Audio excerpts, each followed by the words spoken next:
चलो दोस्तों, आज की कहानी आगे सुनते हैं। दान। दान कैसे होता है।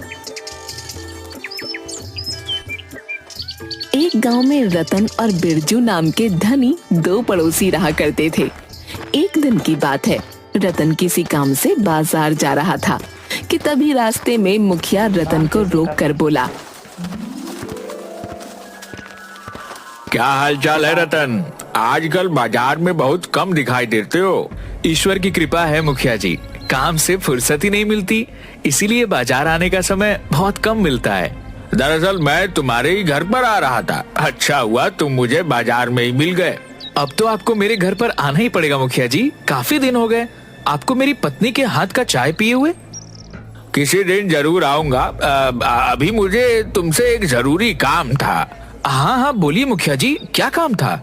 रतन, हमारे गांव में कोई अस्पताल नहीं है और इसलिए हम सब गांव वाले आपस में मिलकर के एक अस्पताल बनवाने जा रहे हैं।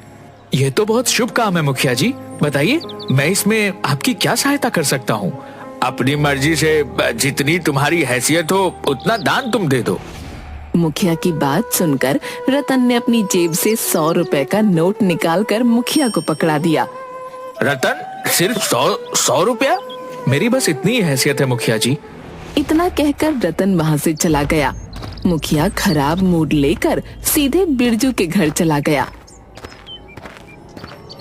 अरे आइए मुखिया जी, बड़ी लंबी उम्र है आपकी, मैं आपको ही याद कर रहा था।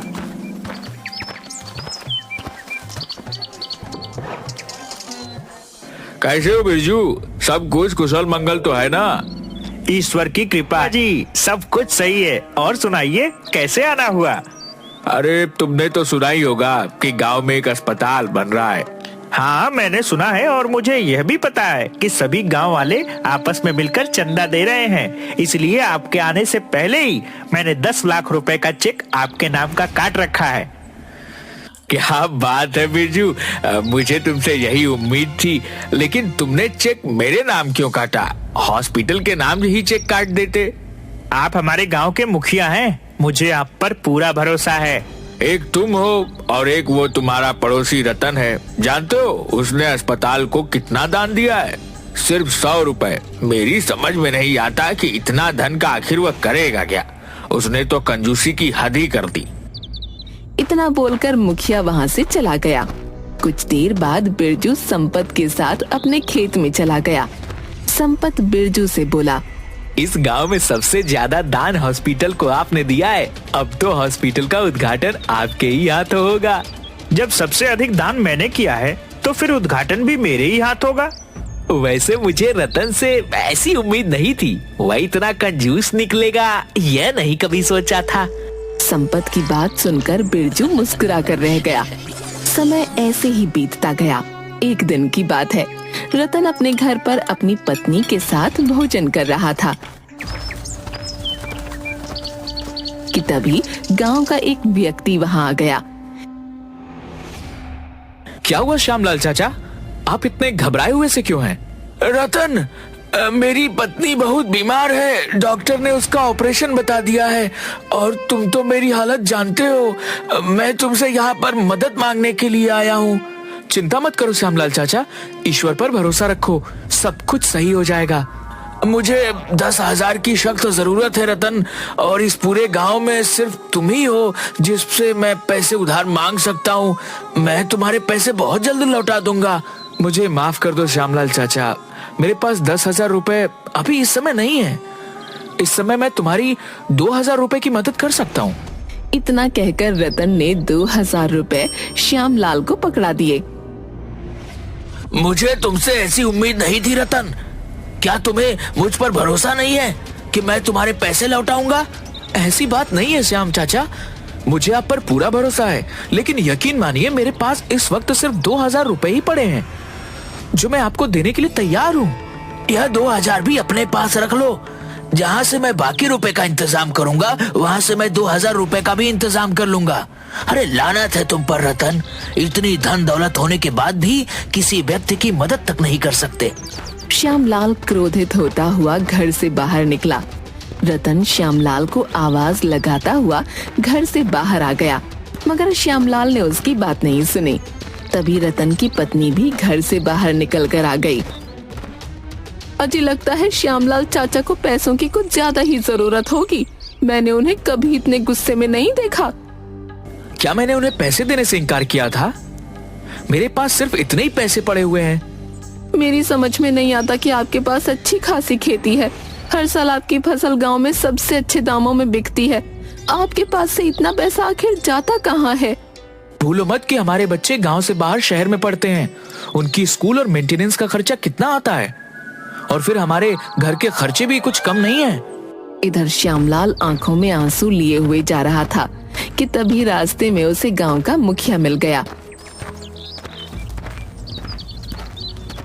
अरे क्या बात है श्यामलाल, तुम्हारी आंखों में ये आंसू क्यों? सब कुछ कुशल मंगल तो है? अब क्या बताऊं मुखिया जी, मेरी पत्नी की तबीयत कुछ दिनों से ठीक नहीं चल रही। हाँ, इस बात को मैं जानता हूँ। क्या हुआ, बोलो। डॉक्टर ने उसका ऑपरेशन बता दिया है मुखिया जी। मुझे इस वक्त 10,000 रुपए की सख्त जरूरत है, और आप तो मेरी हालत जानते हो। मैं बड़ी उम्मीद लेकर रतन के पास 10,000 रुपए उधार मांगने गया था। मगर उसने तुम्हें 10,000 रुपए नहीं दिए होंगे और यही कहा होगा कि उसके पास पैसे नहीं है। हाँ, आपने बिल्कुल सही कहा। आपको कैसे पता? क्योंकि जो व्यक्ति हॉस्पिटल के दान में भी कंजूसी करता हो, उस व्यक्ति के बारे में हम क्या ही कह सकते हैं। अरे वह तो पुण्य का काम करने में भी घबराता है। मुखिया जी, आप ही मेरी कुछ मदद कीजिए। इस गांव में सिर्फ एक ही व्यक्ति है जो तुम्हारी मदद कर सकता है, वह है बिरजू। तुम्हें इसी वक्त बिरजू के पास जाना चाहिए। मुखिया की बात सुनकर श्यामलाल दौड़ता हुआ बिरजू के घर चला गया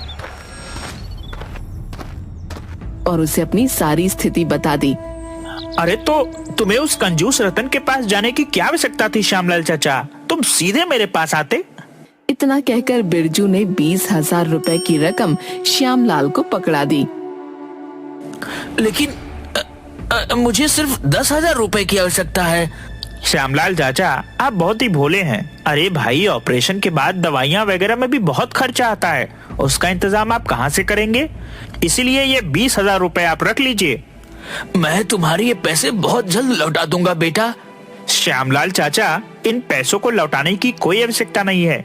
यह पैसे मैंने तुम्हें अपना पिता समझ कर दिया है, और एक बेटे को अपने पिता के ऊपर किया गया एहसान कोई एहसान नहीं होता, बल्कि कर्तव्य होता है। श्यामलाल खुश होता हुआ वहाँ से चला गया।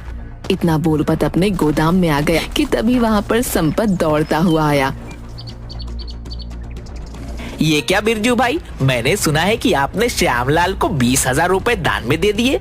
वो पूरे गांव में आपकी प्रशंसा के पुल बांध रहा है। अच्छा, तो बात पूरे गांव में भी फैल गई। आखिर उस भिखारी को 20,000 रुपए देने की क्या जरूरत थी? मैं आपसे कब से 5,000 रुपए मांग रहा हूँ, मुझे तो आप दे नहीं रहे। बकवास बंद करो संपत।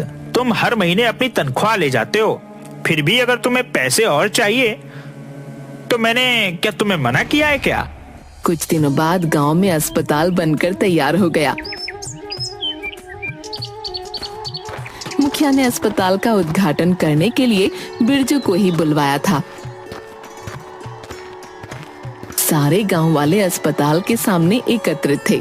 तभी बिरजू की नजर रतन पर पड़ी। अरे रतन, तुम भी अस्पताल को देखने के लिए आए हो? यूं भीड़ में क्यों खड़े हो?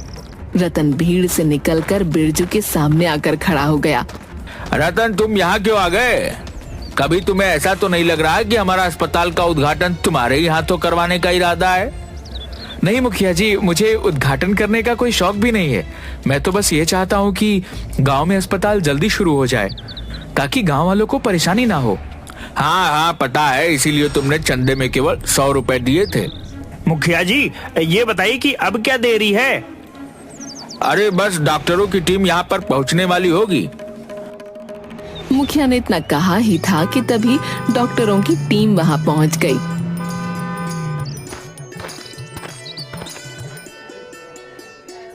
बिरजू अस्पताल का रिबन काटने ही वाला था कि तभी अचानक वो बेहोश होकर गिर गया। अरे ये क्या हुआ? ये अचानक बेहोश कैसे हो गया? बिरजू को तुरंत उसी अस्पताल में एडमिट कर दिया और डॉक्टर उसकी जांच पड़ताल करने लगे।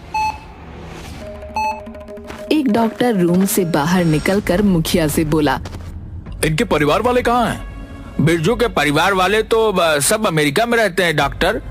बिरजू गांव में अपने साथी संपत के साथ रहता है। इसके परिवार वाले कभी कभी यहाँ आते हैं। बात असल में यह है कि मुखिया जी कि बिरजू की एक किडनी बुरी तरह से खराब हो चुकी है। अगर अभी इसकी किडनी ट्रांसप्लांट नहीं किया गया तो इसकी जान जा सकती है। चिंता मत कीजिए डॉक्टर, हमारे गांव में बिरजू ने इतने लोगों की मदद की है, कोई न कोई किडनी देने के लिए तैयार जरूर हो जाएगा। इतना बोलकर मुखिया वहां से चला गया। मुखिया ने गांव के हर व्यक्ति से बिरजू के लिए किडनी मांगी, मगर सबने किडनी देने से इनकार कर दिया, सिवाय एक के। कुछ दिनों बाद बिरजू स्वस्थ हो गया। मुखिया अस्पताल में बिरजू से मिलने के लिए आया। ईश्वर का लाख लाख शुक्र है कि तुम स्वस्थ हो गए। मुखिया जी, मेरी एक किडनी खराब हो चुकी थी। गांव के ही किसी व्यक्ति ने मुझे अपनी एक किडनी दान दी है। मैं जानना चाहता हूँ, ये काम मेरे वफादार साथी संपत के अलावा और कोई नहीं कर सकता। नहीं बिरजू, तुम्हारा वफादार साथी तो संपत किडनी का नाम सुनते ही भाग गया। गांव के हर व्यक्ति ने तुम्हें किडनी देने से इनकार कर दिया। तो फिर कौन है वो जिसने मुझे किडनी दी? मैं उसका आभार व्यक्त करना चाहता हूँ। हालांकि अगर मैं अपनी सारी दौलत भी उसके कदमों में लाकर रख दूं तो मैं उसका कर्ज नहीं चुका सकता। उसने मना किया है कि तुम्हें उसका नाम न बताया जाए। अब तुम्हें घर चलना चाहिए, डॉक्टर ने तुम्हें छुट्टी दे दी है। बिरजू मुखिया के साथ अस्पताल से बाहर आया ही था कि तभी एक कार आकर रुक गई। उस कार में से एक वकील निकलकर मुखिया के सामने हाथ जोड़ता हुआ बोला, मुझे माफ कीजिएगा मुखिया जी, मुझे आने में थोड़ी देर हो गई। कोई बात नहीं वकील साहब, तो क्या उस महान व्यक्ति का नाम पता लगा? इस फाइल में उस व्यक्ति का नाम और फोटो मौजूद है जिसने अस्पताल के लिए यह पूरी जमीन 2 करोड़ में खरीद कर दान दी है। इतना कहकर वकील वहां से चला गया। मुखिया ने जैसे ही फाइल खोलकर देखा तो उसमें रतन का फोटो लगा हुआ था। ये सब क्या हो रहा है मुखिया जी? मैं काफी दिनों से यह पता लगाने का प्रयास कर रहा था कि जिस जमीन पर यह अस्पताल बनकर तैयार हुआ है, यह जमीन किसने खरीद कर दान में दी है। बिरजू, यह जमीन हमारे ही गांव के व्यक्ति रतन ने खरीद कर दान में दी है। जैसे सारा गांव कंजूस के नाम से बुलाता है, मुझे तो विश्वास नहीं हो रहा कि कहीं ये रतन की कोई चाल तो नहीं। मैं बताना तो नहीं चाहता था, लेकिन अब तुम्हें बता देता हूँ। तुम्हें किडनी देने वाला कोई और नहीं बल्कि रतन है। मुखिया की बात सुनकर बिरजू की आंखों में आंसू आ गए। मुझे रतन के पास ले चलिए मुखिया जी। मुखिया बिरजू को रतन के घर पर ले गया। बिरजू हाथ जोड़ता हुआ रतन से बोला, मुझे माफ कर दो, मैंने तुम्हें कितना गलत समझा। तुमने आखिर बताया क्यों नहीं? तुमने अस्पताल के लिए 2 करोड़ की जमीन खरीद कर दान दी है, और ये जानने के बावजूद मैं कितना गलत हूँ। तुमने मेरा जीवन बचाने के लिए अपनी किडनी तक दान कर दी। सच्चा दान वह नहीं होता बिरजू जो बताकर या दिखाकर किया जाए। सच्चा दान वह होता है जो छुपा कर किया जाए। सच्चा दान वह होता है जिससे किसी का जीवन सफल हो सके। मैं कितना गलत हूँ मुखिया जी। मैं अब तक लोगों को धोखा देता आया हूँ। मैंने अस्पताल में दान भी दिखावे के लिए किया था। सच यह है कि मैं 2 नंबर का काम भी करता था। मैं अपने आप को कानून के हवाले कर दूंगा और अपने पापों का प्रायश्चित करूंगा। अपने पापों के प्रायश्चित करने के लिए तुम्हारा जेल जाना जरूरी नहीं बिरजू। तुम अभी और इसी वक्त अपने सारे बुरे धंधे बंद कर दो और अपने बुरे धंधे से कमाई हुई सारी दौलत गरीबों को दान कर दो। फिर देखो तुम्हें तुम्हारे मन को कितनी शांति मिलती है। रतन की बात सुनकर बिरजू मुस्कुरा दिया और बिरजू ने ठीक वैसा ही किया। उसने अपने बुरे कर्मों से कमाई की सारी दौलत गरीबों में दान कर दी।